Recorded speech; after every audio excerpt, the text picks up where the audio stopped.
বানাচ্ছো তুমি? আমি একটু চা বানাচ্ছি আমার জন্য, আমার মাথাটা খুব ধরেছে। এটা তোমার বাপের বাড়ি নয়, এটা আমার বাড়ি। কিছু করার আগে আমাকে জিজ্ঞেস করে নেবে।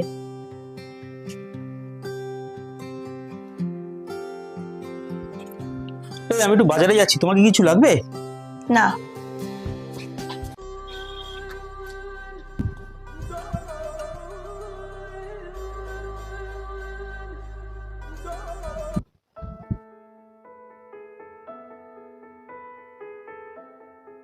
কি হয়েছে তোমার?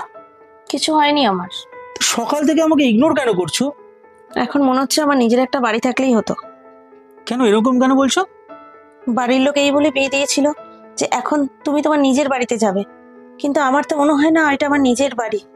যে কেউ এসে বলে দেয় এটা তোমার বাড়ি না, এখানে তুমি নিজের ইচ্ছা মতো থাকতে পারবে না, এটা তোমার বাবার বাড়ি না, তুমি যা ইচ্ছা তাই করবে, আমার পারমিশনে করতে হবে, আমাকে জিজ্ঞেস করে করতে হবে। যদি একটা নিজের বাড়ি হতো না তবে খুব ভালো হতো। এই সব কিছুতে না একটা জিনিসই প্রমাণিত হয়, প্রতিটা মেয়ের না নিজস্ব বাড়ি থাকা দরকার। তাকে যেখানে কারোর কথা শুনতে হবে না, কিছু তাকে পারমিশন নিতে হবে না, সে নিজের মতো স্বাধীনভাবে বাঁচতে পারবে।